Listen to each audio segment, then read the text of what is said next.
So network is network అని చాలా సందర్భాల్లో చాలా మంది మీలాంటి వాళ్ళు చెప్పారు అండ్ బిజినెస్ చేస్తున్న వాళ్ళు కూడా చెప్తున్నారు. సో ఆ ఇంపార్టెన్స్ ఏంటి, ఆ నెట్వర్క్ బిల్డ్ చేసుకోవడం వల్ల వాట్ విల్ వీ గెయిన్? ఇప్పుడు ఇందాక మనం బిజినెస్ మీనింగ్ మాట్లాడుకున్నాం. మీ ఇన్వాల్వ్మెంట్ బిజినెస్ లో ఉండకూడదు, టీమ్ సిస్టమ్స్ ప్రాసెస్ ద్వారా బిజినెస్ నడాలి. మరి మీరేం చేయాలంటే నెట్వర్కింగ్ చేసుకోవాలి. అంటే ఆఫీస్లో కూర్చొని టీంలు మీటింగ్లు పెట్టుకుంటూ కస్టమర్స్తోని మాట్లాడుకుంటూ ఇవన్నీ చేసుకుంటూ కూర్చుంటే బిజినెస్ ప్రోగ్రెస్ కాదు.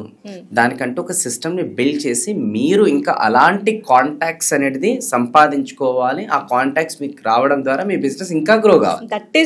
That's your job main. But ఇక్కడ బిజినెస్ ఓనర్స్ ఏం చేస్తారు, నెట్వర్కింగ్ పైన ఫోకస్ అనేది లేకుండా, కాంటాక్ట్స్ పైన ఫోకస్ అనేది లేకుండా ఎంతసేపు టీమ్ ప్రాబ్లమ్స్ సాల్వ్ చేయడం పైన, కస్టమర్స్ ప్రాబ్లమ్స్ సాల్వ్ చేయడం పైన అందులో బిజీ అయిపోయి కూర్చుంటారు. బిల్ గేట్స్ ఏమంటాడంటే, నీలాగా ఆలోచించే వాళ్ళు నీ కింద 5 మంది ఉంటే నువ్వు ఒక 10 ఇంతలు ప్రోగ్రెస్ అవుతావు అంటాడు. సో బిజినెస్ ఓనర్ ఏం చేయాలి, నీలాగా ఆలోచించే వాళ్ళు ఒక 5 మంది నువ్వు ఎత్తుకడమే నీ job. That is networking.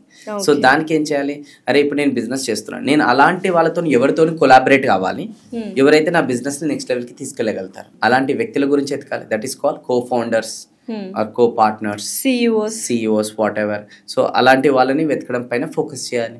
Okay, అది నెట్వర్కింగ్ ద్వారానే పాసిబుల్ అవుతుంది. దానికోసం ఈవెంట్స్, కాన్ఫరెన్స్ అండ్ బయట లైక్ మైండెడ్ పీపుల్స్ కొన్ని గ్రూప్స్ ఉంటాయి, క్లబ్స్ ఉంటాయి. ఎస్, అలాంటి ప్లేసెస్ లో వెళ్ళాలి. అలాంటి ప్లేస్ లో వెళ్ళినప్పుడు ఇలాంటి వాళ్ళు పరిచయం అవుతారు.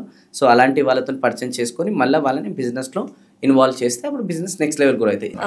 సో అందుకోసం బిజినెస్ ఓనర్ బిజినెస్ నుంచి బయటకు వచ్చి క్వాలిటీ పీపుల్ పైన ఫోకస్ అనేది చేయాలి. యువర్ నెట్వర్క్ ఇస్ నెట్వర్క్ అంటుంటాం కదా.